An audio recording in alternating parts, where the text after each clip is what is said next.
मारा कुआं देवड़ा मारे जवानी होए भेटो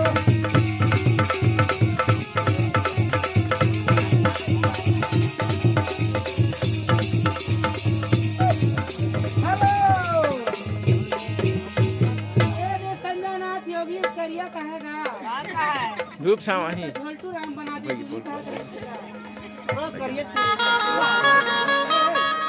बाबा बिगड़ गए चोर के सनमा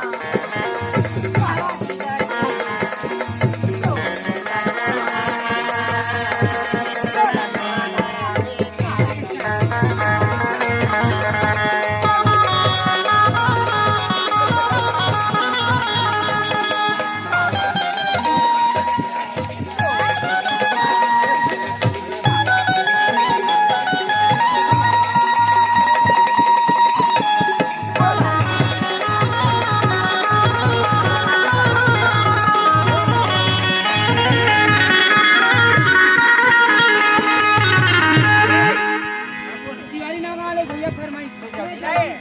तिवारी नाम वाले कथे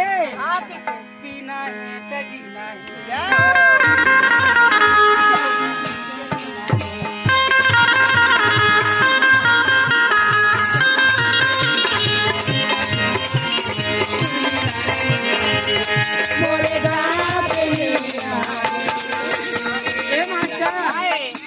टू कॉपी मोर मीना से ही दिक्कत कर रही से